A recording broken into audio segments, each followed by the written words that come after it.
Movie start होते ही रनाई को दिखाया जाता है जो सोकर उठती है और उसके बाद एल्बम में अपनी पुरानी पिक्चर्स देख रही होती है और तभी उसका बेटा डॉल्टन भी वहाँ पर आ जाता है और वो भी अपनी मदर के साथ पिक्चर्स देखने बैठ जाता है। डॉल्टन अपनी मदर रनाई की बचपन की पिक्चर्स देखने के बाद अपने फादर जोश की बचपन की पिक्चर्स देखने के बारे में पूछता है, जिस पर उसकी मदर उसे आंसर करती है कि तुम्हारे फादर की बचपन की कोई भी पिक्चर नहीं है क्योंकि वो अपनी पिक्चर्स को संभाल कर नहीं रखते। इसके बाद रनाई अपनी बुक्स को एक बुक शेल्फ में रखती है लेकिन कोई उन बुक्स को गिरा देता है। रनाई समझती है कि शायद उन बुक्स को बच्चों ने गिराया है, जिस पर वो बच्चों को डांटती है, लेकिन असल में उन बुक्स को बच्चों ने नहीं गिराया था बल्कि किसी पावर ने गिराया। फिर जोश के जॉब पर जाने के बाद रनाई सारे घर को मैनेज करती है और फिर उसके बाद अपने सॉन्ग अपनी सिंगिंग की प्रैक्टिस करती है और तभी उसे उसकी छोटी बेटी के रोने की आवाज आती है और वो उसे चुप करवाने जाती है। वो अपनी बेटी को चुप करवाती है लेकिन चुप करवाने के बाद भी बच्ची बार बार रो रही होती है। रात को डॉल्टन जब खेल रहा होता है तब लॉफ रूम का दरवाजा अपने आप ही खुल जाता है। डॉल्टन लॉफ रूम में जाता है और वहाँ पर लाइट ऑन करने की वजह से वो एक सीढ़ी से स्लिप होकर गिर जाता है और वहीं पर डॉल्टन किसी चीज को देखकर चीखना चिल्लाना शुरू कर देता है। उसकी चीख रनाई और जोश सुन लेते हैं और वो भागकर डॉल्टन के पास आता है। डॉल्टन वहाँ पर किस चीज से डरा था ये बात वो उन्हें नहीं बताता, वो सिर्फ ये बताता है कि वो सीढ़ियों से गिर गया था। गिरने की वजह से डॉल्टन के सर और पाँव पर मामूली सी चोटें लग जाती और जोश उसे उठाकर उसके रूम में ले जाता है। रनाई जो कि सुबह से ही अपना म्यूजिक शीट का बॉक्स ढूंढ रही होती है और वो देखती है कि वो बॉक्स भी लॉफ रूम में ही पड़ा हुआ और वो बॉक्स उसी साइड पर पड़ा हुआ था जिस साइड पर देखकर डॉल्टन डर गया। नेक्स्ट मॉर्निंग में जब जोश डॉल्टन को उठाता है तब वो नहीं उठता, जिस पर जोश और रनाई उसे हॉस्पिटल लेकर जाते और वहाँ पर उन्हें ये बैड न्यूज मिलती है कि डॉल्टन कोमा में चला गया। और यहाँ अजीब बात ये थी कि डॉल्टन के कोमा में जाने का असल रीजन डॉक्टर भी नहीं बता पा रहे, उन्हें कुछ समझ ही नहीं आ रहा क्योंकि उसके सारे टेस्ट नॉर्मल थे। इसके बाद 3 महीने गुजर जाने के बाद उनके घर को दिखाया जाता है। तब तक वो लोग डॉल्टन को घर ले आते हैं लेकिन डॉल्टन अभी भी ठीक नहीं हुआ होता, वो अभी तक कोमा में ही होता। फिर रनाई जब सिंगिंग प्रैक्टिस कर रही होती है तब उसकी बेबी के रूम से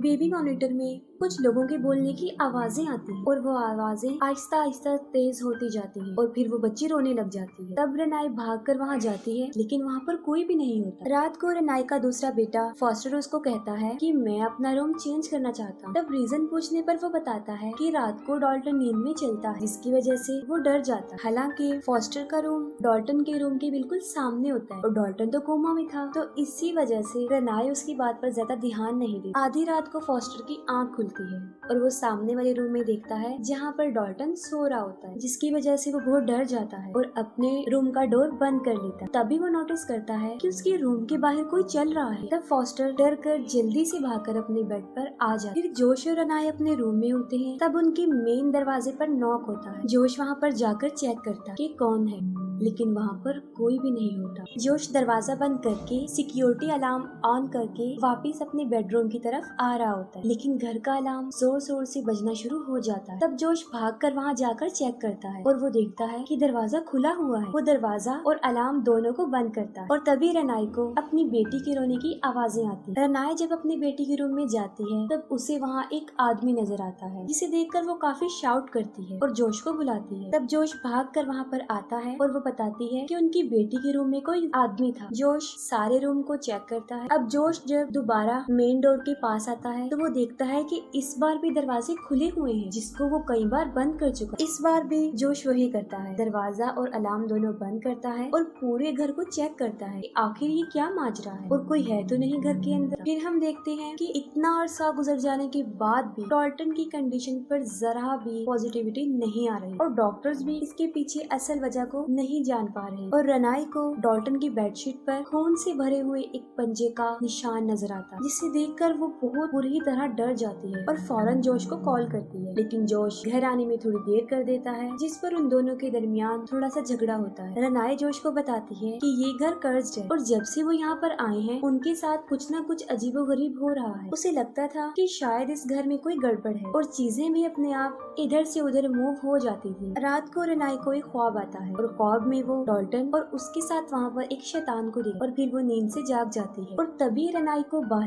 किसी का चलता हुआ शैडो नजर आता है और तभी एक आदमी उसके रूम के अंदर आ जाता है। तब डरी और सहमी हुई रेनाई शाउट करना शुरू कर देती क्योंकि वो आदमी उसे डरा देता है। जोश जल्दी से वहाँ पर आता है। रेनाई उसे कहती है कि अब वो मजीद इस घर में रहना नहीं चाहती क्योंकि ये घर हॉन्टेड है। वो लोग उस घर को छोड़कर एक दूसरे घर में शिफ्ट हो जाते हैं। शिफ्टिंग में इनकी हेल्प करने जोश की मदर लॉरेन भी वहाँ पर आती है। एक पिक्चर को देखकर लॉरेन हैरान हो जाती है कि जोश ने अपनी फैमिली के साथ पिक्चर बनवाई है। इस घर में भी रेनाई को कुछ न कुछ अजीबोगरीब फील हो रहा हो और घर में एक बच्चे का गोश्त उसे नजर आता है और घर के सारे दरवाजे अपने आप बंद होते हैं और खुलते हैं और रेनाई देखती है कि उस बच्चे का भूत डॉल्टन के रूम में जाकर छुप गया है। रेनाई एक बार फिर से डर जाती है और फिर वो एक फादर को बुलाती है। तब रेनाई जोश को बताती है कि पिछले घर में जो शैतान था वो उन लोगों के साथ इस घर में भी आ गया है और वो उसे बच्चे के भूत के बारे में भी बताती है, जिस पर लॉरेन भी रेनाई का ही साथ देती है। जोश की मदर उसे बताती है कि मैंने ख्वाब में एक शैतान को देखा और जब मैंने उससे पूछा कि वो यहाँ पर क्यों आया है और क्या चाहता है, तब उस शैतान ने कहा कि मुझे डॉल्टन चाहिए। और इन बातों के दौरान ही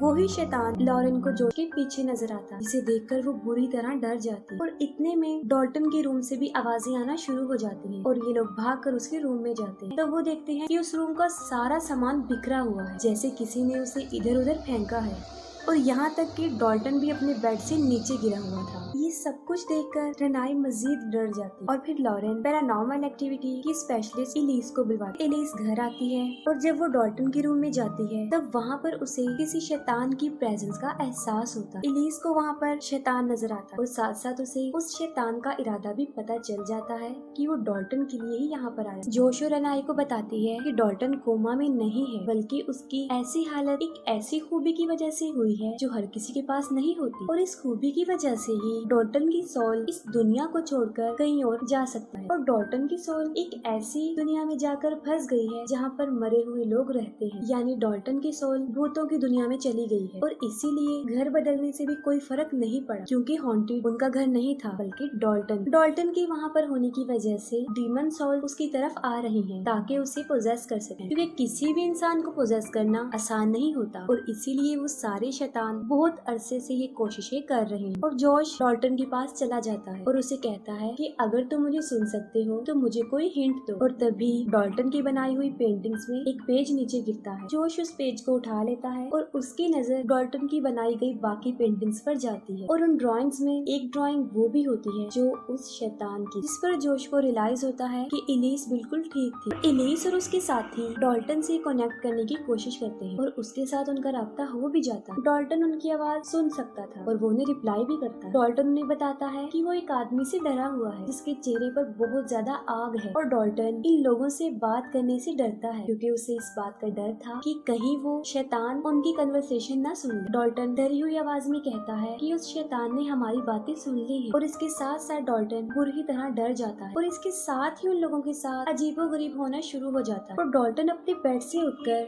इन लोगों के पास आ जाता है और उस वक्त डॉल्टन के पास ऐसी पावर होती है कि वो उन लोगों को इधर उधर फेंक रहा होता है और साथ साथ वो टेबल और चीजों को भी इधर उधर फेंकता है और तभी बाकी गोस्ट भी वहाँ पर पहुँच जाते हैं और एक शैतान रेनाई को पकड़कर उसे डरा देता है और इस बार जोश भी उसे देख लेता है और जब जोश रेनाई को बचाने की कोशिश करता है तब वो शैतान उसे दूर फेंक देता है और इन सब के दौरान एलिस डॉल्टन से उस शैतान को भगाने की कोशिश करती है। तब डॉल्टन जमीन पर गिर जाता है और सब कुछ अपनी नॉर्मल हालत में वापस आ जाता है। असल में डॉल्टन अभी भी कोमा में ही होता है और जो कुछ देर पहले उन लोगों के साथ हुआ था उसकी सारी रिकॉर्डिंग में हमें दिखाया जाता है कि वो शैतान डॉल्टन के पीछे खड़ा हुआ था जो उसकी बॉडी को पोजेस करना चाहता था और वही डॉल्टन से वो सब कुछ करवा रहा था। लॉरेन जोश को बताती है कि जब वो 8 साल का था तब वो नींद में डर जाता था और उसे एक बूढ़ी औरत नजर आती थी और वो अपनी मदर को बताता था। उस बूढ़ी औरत से जोश डरता भी था लेकिन लॉरेन ने उसकी बातों पर ध्यान नहीं दिया और जब उसने जोश की पिक्चर्स बनाई तो हर पिक्चर में वो बूढ़ी औरत भी उसके साथ कैप्चर हो गई। उस बूढ़ी औरत का मोटिव ये था कि वो जोश की सोल को मरी हुई दुनिया में ले जाकर उसकी बॉडी बॉडी को पोजेस कर सके। वो कहती है कि ये सब होने के बाद उसने एलिस से मदद ली थी और जोश को इन सब चीजों से बचा लिया था। एलिस ने जोश के माइंड से सारी वो बैड मेमोरीज को खत्म कर दिया था, लेकिन आज तक जोश पिक्चर्स खिंचवाने से डरता है और यही वजह है कि एल्बम में उसकी कोई बचपन की पिक्चर भी नहीं थी। एलिस उसे कहती है कि अब जोश ही है जो डॉल्टन को बचा सकता है और वो उन मरे हुए लोगों की दुनिया में जाकर डॉल्टन को वहाँ से बचाकर ला सकते हैं। और वो कहती है कि इस बात का ध्यान रखना कि वहाँ के लोगों को ये पता ना चल सके कि तुम इसी दुनिया से गए हो, वरना वो लोग तुम्हारी बॉडी के लिए भी यहाँ पर आ सकते हैं। और फिर जोश दूसरी दुनिया में चला जाता है और डॉल्टन को ढूंढता है। इसी दौरान वो बहुत सारे क्रीपी गोस्ट को देखता है। आगे जाकर वहीं पर उसे डॉल्टन भी मिल जाता है, जिसके पाँव को किसी ने जंजीरों से बांधा हुआ था। वो दोनों मिलते हैं और डॉल्टन जोश को बताता है कि वहाँ पर एक शैतान है और उसी शैतान ने उसे यहाँ पर रखा हुआ है। जोश डॉल्टन को उन जंजीरों से आजाद करता है और तभी वो शैतान जोश को देख लेता है। वो शैतान जोश पर अटैक कर देता है। जोश किसी तरह अपनी जान बचाकर डॉल्टन को वहाँ से लेकर भागता है, लेकिन जोश वहाँ से आसानी से वापस नहीं आ रहा होता क्योंकि बहुत सारे भूतों ने उसे घेरा होता है। तब रेनाई जोश की हेल्प करने के लिए उसे आवाजें लगा रही होती है और तभी जोश घर के अंदर आ जाता है और डॉल्टन को घर के अंदर छोड़ देता है ताकि वो अंदर अपनी बॉडी के पास चला जाए। तभी डॉल्टन आगे चला जाता है और हर जगह पर अपनी बॉडी को ढूंढता है और इतनी ही देर में डॉल्टन के पास वहाँ पर वो शैतान आ जाता है जो उसे रोकने की बहुत कोशिश करता है। तब डॉल्टन भागता है और शैतान भी उसके पीछे पीछे भागता है, लेकिन डॉल्टन भागकर अपनी बॉडी के पास आ जाता है और फिर हम देखते हैं कि जोश को वही बूढ़ी औरत नजर आती है जिसे वो बचपन में देखा करता था। जोश उस पर काफी शाउट करता है और उसे वहाँ से जाने के लिए कहता है। जोश उसे कहता है कि तुम यहाँ से चले जाओ, मुझे अकेला छोड़, और मैं तुमसे नहीं डरता। और यहाँ पर हमें पता चलता है कि जोश तो असल में घर के बाहर होता है और वो बूढ़ी आत्मा घर के अंदर होती है। और तभी जोश और डॉल्टन होश में आ जाते हैं और उन्हें देखकर सब लोग बहुत खुश हो जाते हैं कि डॉल्टन भी होश में आ गया है,